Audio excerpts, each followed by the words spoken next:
And another one in Joshua 11:20. For it was of the Lord to harden their hearts, that they might come against Israel in battle, that he might destroy them utterly, and that they might have no favor, but that he might destroy them, as the Lord commanded Moses. And the Lord said unto Moses, when thou goest to return into Egypt, see that thou do all those wonders before Pharaoh, which I put in thine hand, but I will harden his heart, that he shall not let the people go. Does that mean to say that God will harden the heart of the Egyptians so that they can destroy them? No. And that when he hardens the heart of the Egyptians, they will come against Israel in battle, and that God will now have an excuse to destroy them utterly. And then in Exodus 4:21, the Lord said to Moses, go to Egypt, Moses, no? And tell the Pharaoh to let the people go. But he said, I will harden his heart. Okay? What does that mean? I will harden his heart. If you're Moses, would you go to ask the Pharaoh to let the people go out of Egypt, but he will harden his heart? What does that mean? Okay? In Exodus 9:12, it said, and the Lord hardened the heart of the Pharaoh, and he hearkened not unto them, as the Lord had spoken unto Moses. So, who hardened the heart of the Pharaoh here? Now, it is clear that it is the Lord who hardened the heart of the Pharaoh. But when you go to Exodus 8:15, it said, but when Pharaoh saw that there was a respite, when there was a lull in the destruction, in the calamities that was coming, when there was a lull there was a respite, he hardened his heart and hearkened not unto them, as the Lord had said. So who really hardened the heart of the Pharaoh? Is it God himself who hardened his heart? Or it is Pharaoh himself who hardened his heart? So we can see from these two statements, we cannot see this as a contradiction. No? God hardened the heart of the Pharaoh, and the Pharaoh also hardened his own heart. But where can we find the harmony in this seeming contradiction? Let's go to Hebrews 3:7-13. It said, today, if you hear his voice, harden not your hearts, lest any of you be hardened through the deceitfulness of sin. Why is that God will ask us not to harden our hearts, lest any of us be hardened through the deceitfulness of sin? But he will harden the hearts of men. He will harden the hearts of the Pharaoh. Okay? What does that mean? Okay? So how does the Lord, the question here is, how does the Lord harden the heart of the Pharaoh? This is found in mind, character, and personality. It was thus that the Lord hardened the heart of the Pharaoh. God spoke to the Egyptian king by the mouth of Moses, giving him the most striking evidences of divine power. But the monarch stubbornly refused the light which would have brought him to repentance. God did not send a supernatural power to harden the heart of the rebellious king, but as Pharaoh resisted the truth, the Holy Spirit was withdrawn, and he was left to the darkness and unbelief which he had chosen. So this statement says that God did not use supernatural power to harden his heart. So the Bible said that God hardened his heart, and now it said in mind, character, and personality that he does not use supernatural power to harden the heart of the rebellious king. So how did God harden his heart? It said in Youth Instructor, May 25, 1899, God never hardens the heart in any other way than by giving great light. So that's how God hardens the heart. He gives us great light. He gives us great truths in order that we might be drawn back to him. But heaven's favors, slighted, turned from, rejected because of a perverse will harden the heart. So Pharaoh's heart was hardened. So in this quotations, we can find how does the Lord harden the heart of the Pharaoh, and how does Pharaoh harden his own heart. God hardens the heart only by giving great light, by sending him messages of salvation. But when that is being rejected, the hearts of men will harden. In order to accomplish his purpose, the Lord continued to give him greater and still greater manifestations of his power. But the king's first resistance made obedience to God more difficult. To refuse first and then to obey is humiliating. So God hardens the heart. Pharaoh hardens his own heart. So now we find the harmony of that, that God will harden the heart by giving great light. And the Pharaoh and men will also harden the hearts by rejecting the light and the truth coming from God. Okay? Another classic example. No? Saul died for his transgression which he committed against the Lord and against the word of the Lord which he kept not, and also for asking counsel of one that had a familiar spirit to inquire of it. Pumunta siya dun sa may spiritualist dun sa Endor. Dun siya nagtanong. So anong nangyari? And inquired not of the Lord, therefore he slew him. No? Pinatay siya ng Panginoon and turned the kingdom unto David, the son of Jesse. Pero pag titingnan natin ngayon kung paano ba namatay si Saul talaga, no? Sabi dito sa Chronicle, 1 Chronicles 10, Saul took a sword and fell upon it, no? Ibig sabihin nag-suicide si Saul kasi ayaw niyang mahuli ng mga Philistines during that time, no? So ibig sabihin kung ano yung pinahintulutan ng Panginoon na mangyari, ang kanilang representation noon is ang Diyos mismo ang gumawa noon, no? Another example, in 2 Samuel 24. Again, the anger of the Lord was kindled against Israel, and he moved David against them to say, go number Israel and Judah. Pag titingnan natin, pagdating sa verse 10, no? Inutusan siya ng Panginoon to number Israel and Judah. Gumawa siya ng census. Pero ang sabi nun sa verse 10, David's heart smote him after he had numbered the people. And David said unto the Lord, I have sinned greatly in what I have done. No? Pwede ka bang magkasala kung in-inspire ka ng Panginoon na gawin ang isang bagay? No? Ano bang ibig sabihin nito? No? Now, ang sabi ng 1 Chronicles 21:1, and Satan stood up against Israel and provoked David to number Israel. So, sino pala yung nag-move kang David to number Israel? No? Ang kaaway pala. So dito natin makita yung principle na kung ano yung pinahintulutan ng Panginoon na mangyari, no? Ang kanilang representation niyan is ang Diyos mismo ang gumawa nun, no? Ang paliwanag ng patriarchs and prophets, ang sabi dito, it was pride and ambition that prompted this action of the king.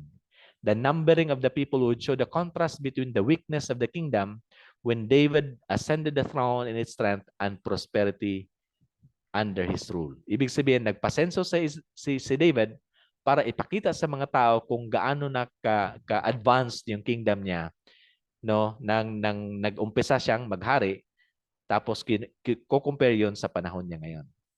So, ibig sabihin, he is relying mainly now not on God himself, but he is increasingly relying on their military resources that would give the impression to surrounding nations that Israel's trust was in her armies and not in the power of Jehovah. So, yun yung ibig sabihin nun. No? It was actually Satan. It was the pride and ambition of David that prompted that action. And eventually, he asked for forgiveness of God for what he had done. Another primary example, this is found in Exodus 4:22. Thou shalt say unto Pharaoh, thus said the Lord, Israel is my firstborn, is my son, even my firstborn. And I say unto thee, let my son go, that he may serve me. And if thou refuse to let him go, behold, I will slay thy son, even thy firstborn.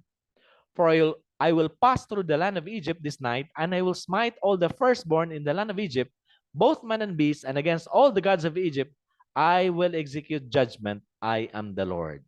So, sino daw yung mag-smite ng mga firstborn doon sa Egypt? Sabi niya, I am the Lord. No? I will pass to the land of Egypt this night, and I will smite all the firstborn in the land of Egypt. No? Now, pag titingnan naman natin dito kung paano nangyari yon, pupunta tayo sa Exodus 12:23. For the Lord will pass through to smite the Egyptians, and when he seeth the blood upon the lintel and on the two side posts, the Lord will pass over the door and will not suffer the destroyer to come into your houses to smite you.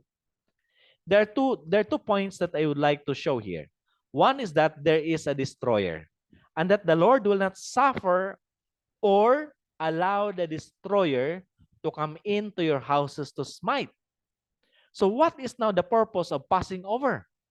No? That means to say, we can have here a picture of God passing over the door. He is protecting that door, and he will not allow the destroyer to come in to smite. And who is the destroyer here? Okay. Now let's go to patriarchs and prophets.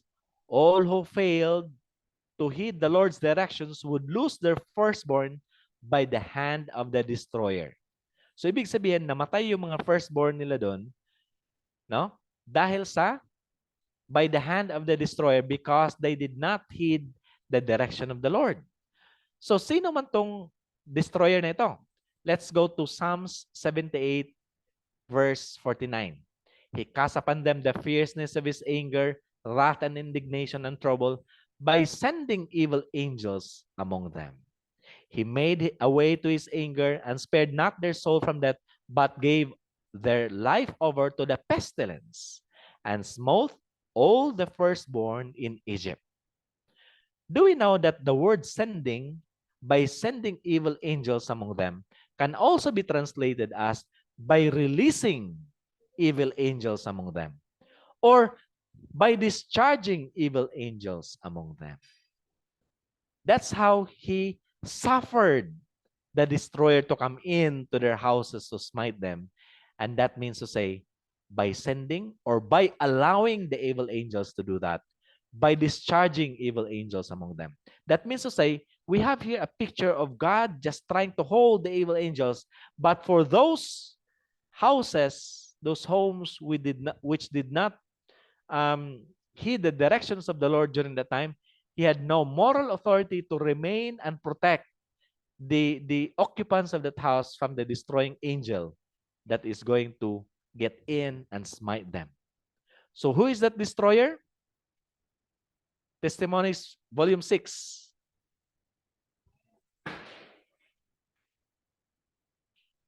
Testimonies, volume 6. Satan is the destroyer. God cannot bless those who refuse to be faithful stewards. All he can do is to permit Satan to accomplish his destroying work. So ibig sabihin, ang magawa lang talaga ng Panginoon is to permit Satan to accomplish his destroying work. Saglit lang po ha. Saglit lang po. Breaker Health Food Store. Breaker Health Food Store. Nene.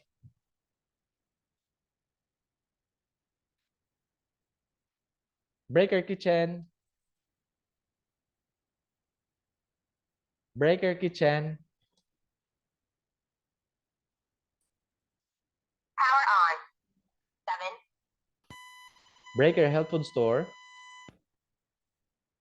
Yeah. Diretso lang ka dito sa kwan, sa health food store. Pakiingon lang nga kwan. Pila man gani ang charge nimo? Ang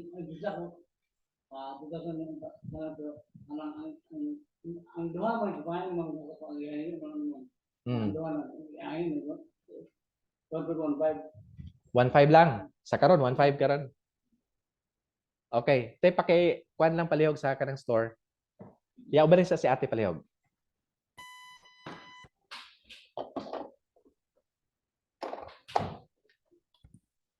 Okay, pasensya masyado. Tuloy tayo, no? So who is the destroyer? Satan is the destroyer. Is the destroyer. And all God can do is to permit those who refuse to be faithful stewards. He cannot bless those who are faithful stewards, and all he can do is to permit Satan to accomplish his destroying work. And we can see calamities of every kind and every degree coming upon the earth. And why? Because the Lord's restraining power is not exercised. Okay? Another example. And the Lord sent fiery serpents among the people, and they bit the people, and much of the people of Israel died. So he sent fiery serpents here, in Numbers 21:6. According to Ecclesiastes 10:8, he that diggeth a pit shall fall into it, and whosoever breaketh an hedge, a serpent shall bite him. A hedge here is a symbol of the protection of God. It is God's restraining power. It is the law of God that protects us. But when we break that law, we break a hedge. We break that protection, and a serpent will bite us. Now, so what does that mean? That he sent the serpents in the wilderness. The poisonous serpents that infested the wilderness were called fiery serpents on the account of the terrible effects produced by their sting, it causing violent inflammation and speedy death. Ibig sabihin, nandun na talaga yung mga serpents dun sa wilderness. As the protecting hand of God was removed from Israel, great numbers of the people were attacked by these venomous creatures. No? Ibig sabihin, nawala yung proteksyon ng Panginoon sa kanila. No? And we need to remember that God is not mocked, for whatsoever a man soweth, that he shall also reap. And he that soweth to his flesh shall of the flesh reap corruption, but he that soweth to the Spirit shall of the Spirit reap life everlasting. Now, so how does these things happen? Now, our iniquities have separated us between us and God. No? And what is the purpose of his permission? The Lord permits calamities to come to his people to save them from greater dangers. And that's what's happening now. There are calamities nowadays because he wants to save us from greater dangers. He allowed these things to happen, no? But these calamities does not come to him. Does not come from him. Okay? He may permit to come to his people that which fills their hearts with sadness because he sees that they need to make straight paths for their feet. He works through natural causes to lead his people to remember that he has not forgotten them. Ano daw? He works through natural causes also. But he desires them to forsake the way which, if they were permitted to follow unchecked and unreproved, would lead them to great peril. Now, sabi nga sa Jeremiah 2:19, it is an evil thing and bitter that thou hast forsaken the Lord thy God. And evil shall slay the wicked, and woe unto their souls, for they have rewarded evil unto themselves. At saka ang pamaraan ng enemy is always to accuse and seek permission to destroy. We need to understand this, that when men pass the limits of divine forbearance, the restraint against Satan is removed. God does not stand toward the sinner as an executioner of the sentence against transgression, but he leaves the rejectors of his mercy to themselves to reap that which they have sown. No? Ibig sabihin, pag ubos na yung forbearance ng Panginoon, no? That restraint is removed. He is not the executioner of the sentence, but he leaves the rejectors of his mercy to themselves. Naanihin natin kung ano man yung itinanim natin. No? The Spirit of God persistently resisted is at last withdrawn from the sinner. Kung lagi nating i-reject yung mga light na galing sa Panginoon, no? Yan is a seed sown which we will eventually harvest, no? And then when the forbearance of God is filled up, no? When the Spirit of God is persistently resisted, is at last withdrawn from the sinner, and then there's left no power to control the evil passions of the soul, and no protection from the malice and enmity of Satan. The destruction of Jerusalem is a fearful and solemn warning to all who are trifling with the offers of divine grace and resisting the pleadings of divine mercy. Never was there given a more decisive testimony of God's hatred of sin and to the certain punishment that will fall upon the guilty. At sabi naman ng Selected Messages, Volume 1, we are not to regard God as waiting to punish the sinner for his sin. The sinner brings the punishment upon himself. So, ano ba yung God's wrath? God's wrath is revealed from heaven against all ungodliness and unrighteousness of men. No? And because we have changed the glory or the character of God, the uncorruptible God, into an image or to the character of a corruptible man, that's why we have now a tendency to view God as having the same character as us. Now, so how does God execute his wrath? He gave them up first to the uncleanness of their own hearts, And then he gave them over to a reprobate mind.